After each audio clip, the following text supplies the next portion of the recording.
Okay, so in this problem, we have a small rocket with a mass of 20 kilograms is moving in free fall towards Earth, and we're going to ignore air resistance.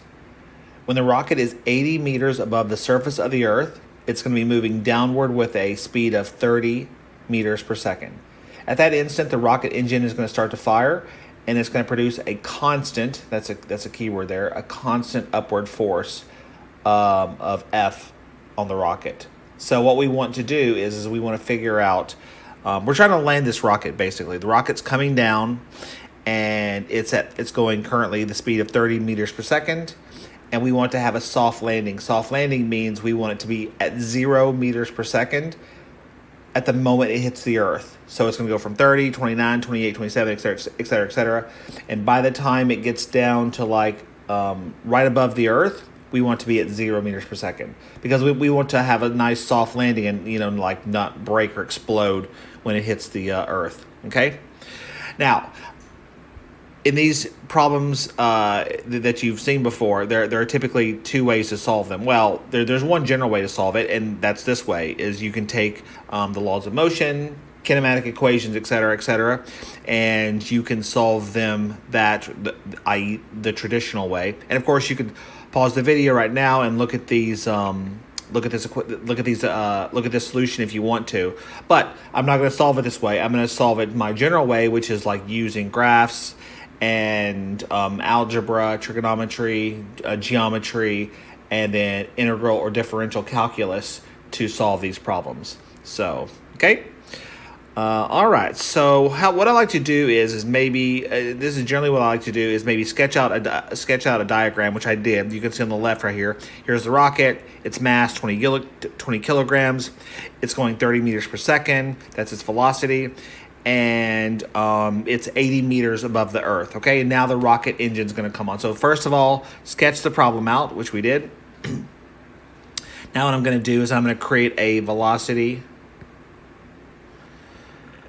in the y direction versus time. Okay, so velocity in y. So what is the initial velocity? Well, it tells us that we're at 30 meters per second going down. So what we're going to do is we're going to count the down direction as negative and then going up as positive. So we're going to say this is 0, this is in meters per second, and then that's 0, and then this down here we're going to call this 30 or negative 30 meters per second.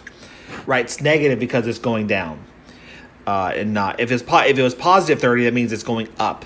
Okay, and what we want to do is we want to go from 30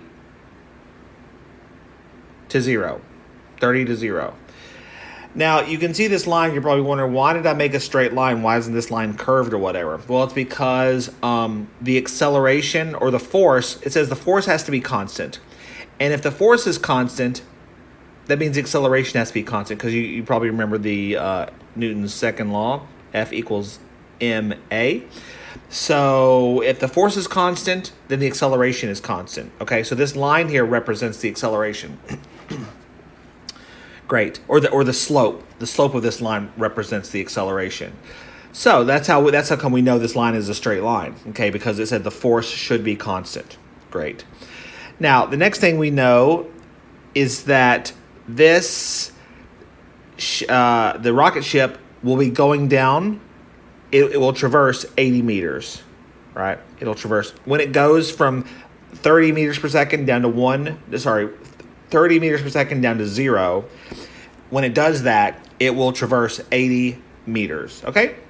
And so great. So now what I want to do is that this is the given information, and I want to find out some information. Well, notice this is a right triangle, right?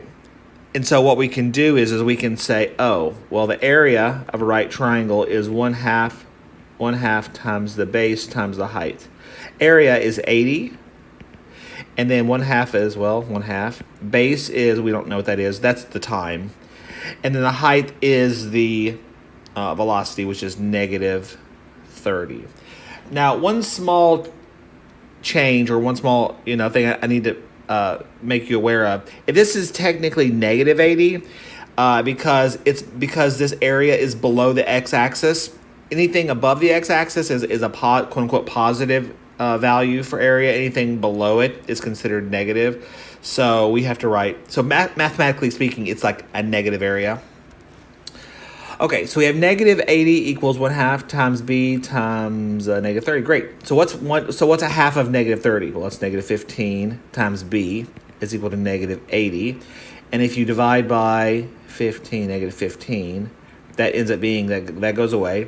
And then you get b is equal to, so negative 80 over negative 15, those are negative negatives, and that cancels to make a 5.33, and this is seconds. That's seconds, okay? So this time here is 5.33 seconds. And that worked out because the two negatives canceled each other out and made a positive, right? And so that's how you know that 80 was negative, okay? And because obviously this time here, it is a positive 5.33 seconds. Great. So now this triangle we have, we know a little bit more. We know this value, we know this value, we know this value. And now what we need to know is we need to know its slope. We need to know this value. Okay. So the slope is just is the acceleration. And so the acceleration is change in velocity over change in time. Now this is average. This is average acceleration. If this was a is equal to dv dt, this is like instantaneous acceleration. But as you can see here, this line is straight across that, so we can just use averages. So the average works here because it's a straight line.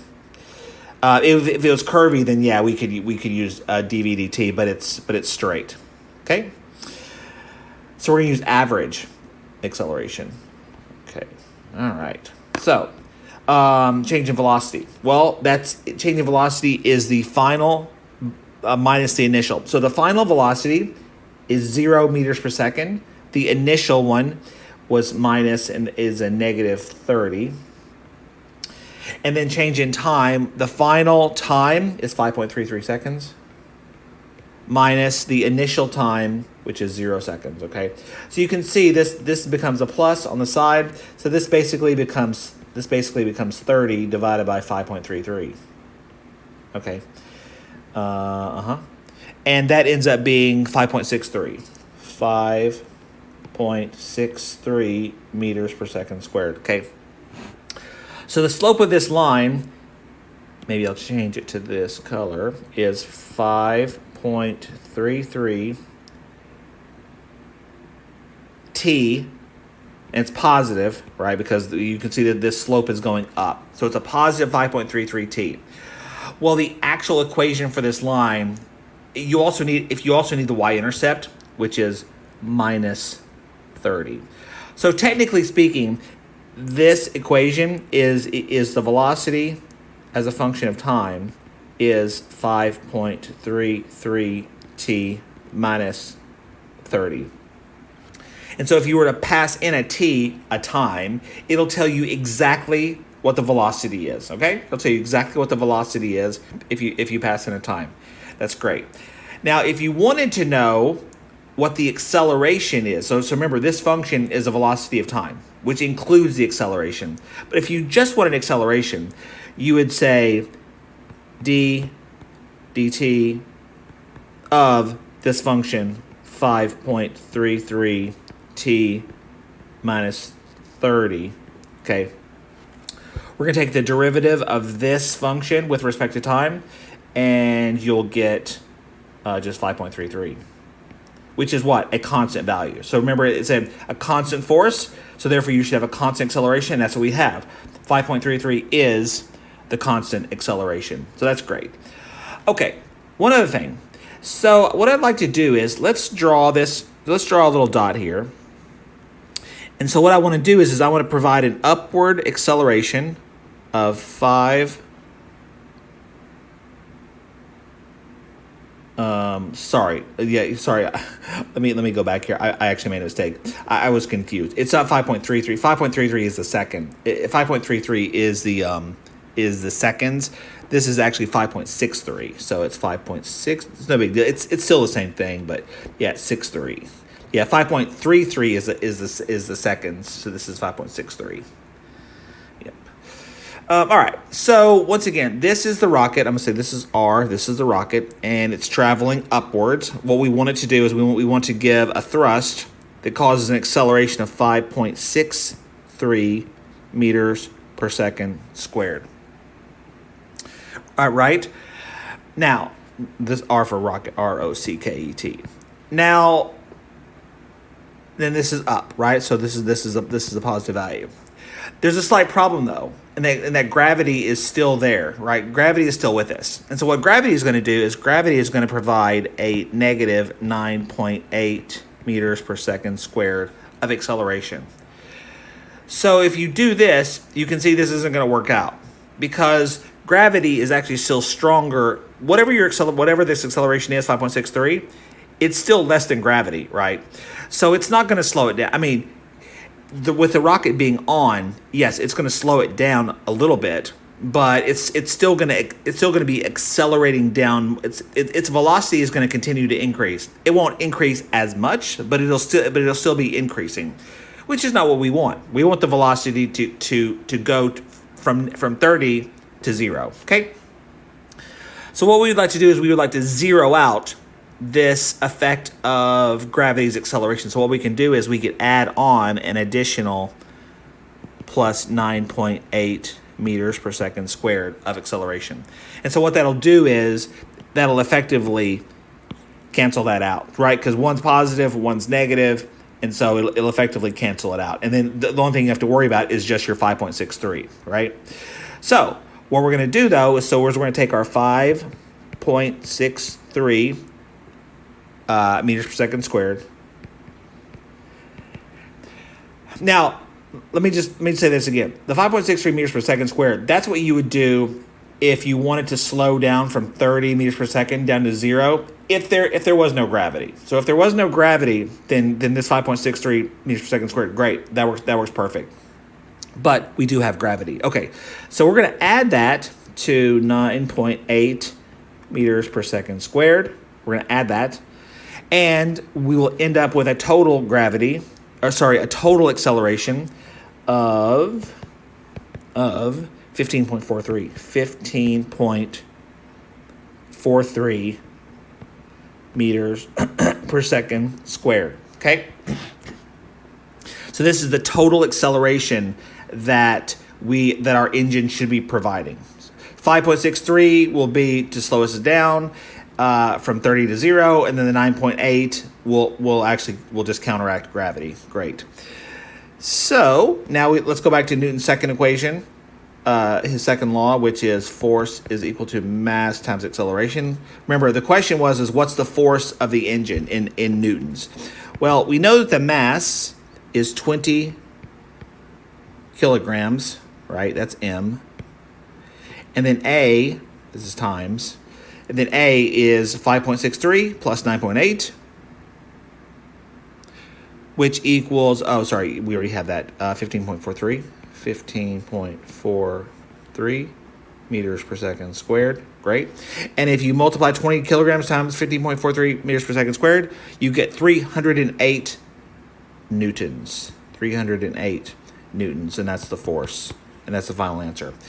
So the force that the rocket engine should be providing at 80 meters above the ground is 308 newtons. And if it does that, and it's a constant 308 newtons, then by the time it gets to the ground, it'll be a nice soft landing, and the rocket won't break or explode or anything.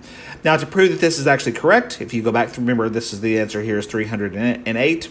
If you go back to this thing here and look at this, you can see that indeed we got the same answer. But you can see we got the same answer though using graphs and